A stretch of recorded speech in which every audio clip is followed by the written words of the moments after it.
Sadio Mané ak Nicolas Jackson mais bi ñu joué 4 minutes man dama gis leneen loo xamante ne wuute na ak lu mu ñu doon proposé. Doyen Conté toog na fii ne Pape Thiaw nous propose un schéma 4-1-4-1 kenn du ko teggi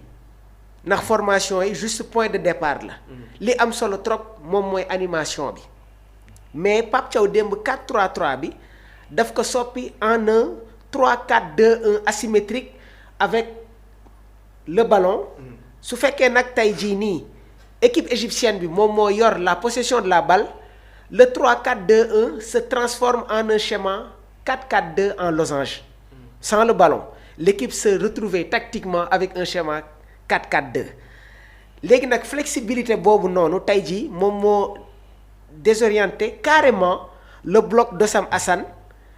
et constat bi nga xamante ne mooy def naa ko ci biir rencontre mooy Pape Thiaw dafa mettre en place li nga xamante ne moom mooy la structure hybride.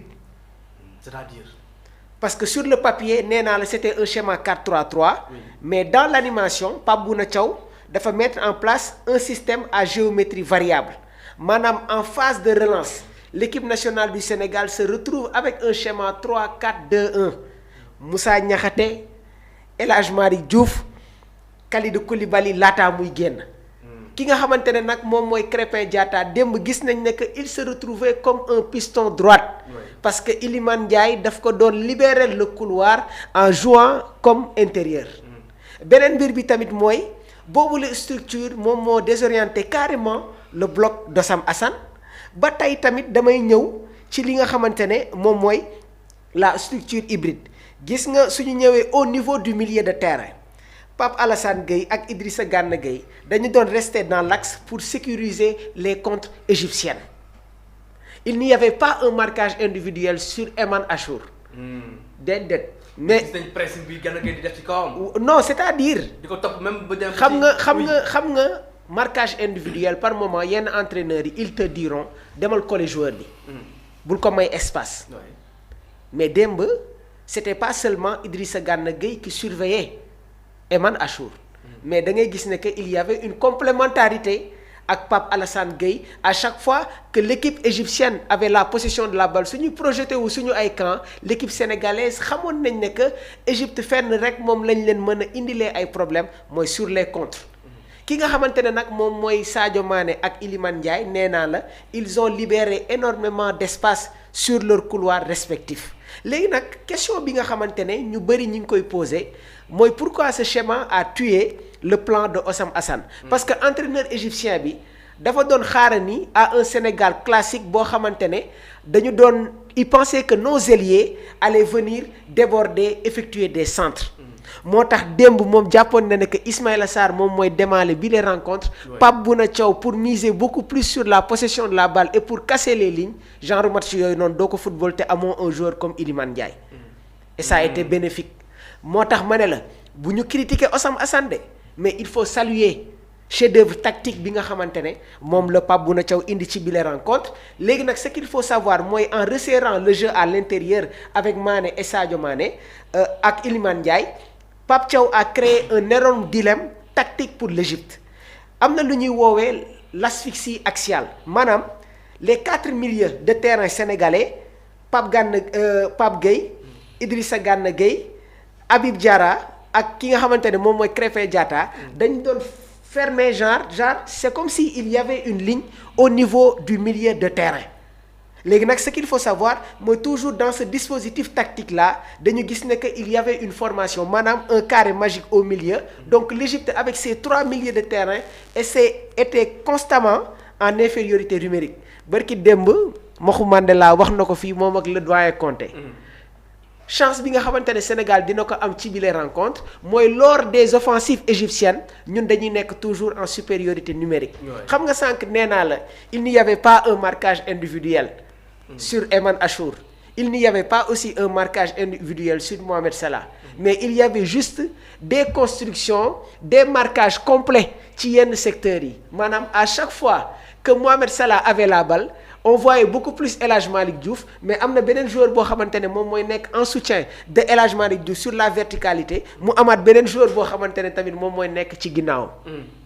beneen mbir bi tamit mooy le sacrifice de Iliman Ndiaye Abdourahmane sa position de faux ailier qui réplique dans l'axe à travers sa palette technique dafa permettre par moment à Krépin Diatta de se retrouver comme un piston pur léegi nag dans ce genre de situation là ki nga xamante ne moom mooy arrière gauche égyptienne bi dafa nekkoon dans une incompréhension parce que Iliman à chaque fois su dëggee du dem jouer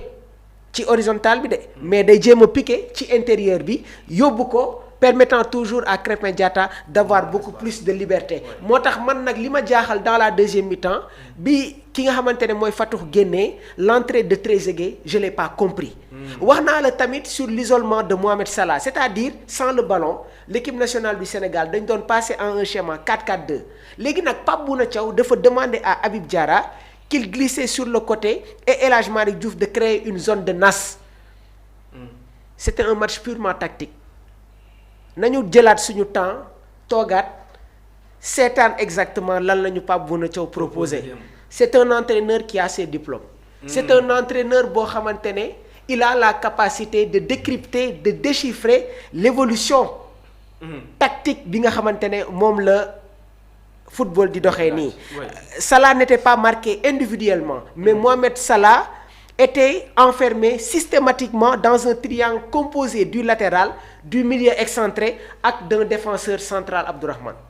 ma continuer wala ma yam fii si défense bi laa bëgg un peu ñu wax toujours nous sommes dans l'analyse tactique du match dafa mel ni avec l'entrée en jeu de Mamadou Sarr dañu gën a am stabilité ci côté défense bi aussi tamit par rapport ak li nga xam ne ni moom la Koulibaly doon proposé Mamour xam nga man Mamadou Sarr bettu ma Abdourahmane pour dire vrai parce que ne démb nee naa leen fii damay supporter équipe bi nga xamante ne moom mooy Chelsea Chelsea a des problèmes au niveau de la charnière centrale composée de Wesley Fofana ñoom Chalobah la blessure de Léo Colwill et je pense que Chelsea jamono jii nii ñi ngi rëccu sax le fait que ñu bàyyi Mamadou Sarr après la coupe du monde des clubs ñu abal ko équipe bi nga xamante ne moom mooy Strasbourg te gis nga démb schéma bi nga xamante ne moom la Sénégal doon footballé Pape Thiaw ñu bëri jàppoon nañ ne que il allait faire rentrer Abdoulaye Seck ma ne leen déedéet parce que ñu bëri comprendre ñu woon la disposition tactique on était à 3 derrière et Strasbourg Mamadou Sarr se retrouve dans cette position là bi ñuy jouer contre le Kenya ban schéma la Pape Bouna Thiaw indi woon on était à 3 derrière donc Pape Thiaw du schéma boo xamante ne dafa xaar ba ñuy jouer match lu mu liggéey la ma ne la oui Pape Thiaw xaarul ba ñuy jouer demi-finale Coupe d'Afrique des Nations mu indi loo xamante ne essayé wu ko il a d'abord testé ce schéma là face au Kenya le Sénégal a joué à 3 derrière et Mamadou Sarr était titulaire démb on s'est retrouvé dans cette même situation là moo tax le jeune était trop à l'aise beneen mbir bi tamit mooy Pape Thiaw a compris que il fallait coûte que coûte avoir un joueur boo xamante ne dafay exceller dans les relances parce que quand tu perds Kalidou Koulibaly avec ses relances dafa nekk une valeur ajoutée bien sûr dans l'élaboration tactique offensive de l'équipe doo dugal Abdoulaye Seck da ngay dugal ki nga xamante ne moom mooy Mamadou Sarr contre le Bénin aussi la titularisation de Abdoulaye Seck xawoon na ma bett tuuti trop mais Pape tamit il ne veut pas qu'il y ait des déclics des couacs dans la gestion structurelle de son équipe et quoi qu'on puisse dire Abdoulaye Seck est un cadre de l'équipe nationale du Sénégal parce que sous Alain Giresse mosoon nañ ko fi convoqué et à chaque fois nag mun naa ne que sur le terrain même s'il ne se donne pas à 100% dina am loo xamante ne dina ko joxe mais nag numériquement ñun ñëpp xam nañ ne que si on n'a pas un Kalidou Koulibaly Mamadou Sarr moom moo war a titulaire au niveau de la charnière centrale parce que booy bi niveau bi nga xamante ne mi ngi koy footballé ak assurance bi nga xamante ne mi ngi koy dégager vraiment c'est du très haut niveau léegi nag match bi nga xamante ne joué na ko démb teel na ko dugal dans la finale parce que hier je pense que c'était une approche te am na démb loo xamante ne tëb naa ko bi match bi jeexee Sadio a dit les gars calmez-vous def leen nànk Krépin Diatta ne leen c'est une demi-finale nañ demaat xool la réaction de Pape Bouna Thiaw gis nga équipe bii nii niveau bi ñuy footballé ça dépasse encore une fois le contexte africain. D'accord. Je ne parle pas sous le coup de l'émotion. Oui. nekkuma di wax ci excès de confiance. Mais avant la Coupe d'Afrique des Nations. propos yi moom laa nekkoon di tenir parce que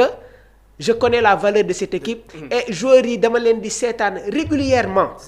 si seen club. te xoolal li ñu Pape Bouna Thiaw proposé contre le Mali ak li nga xamante ne démb moom la indi contre Égypte.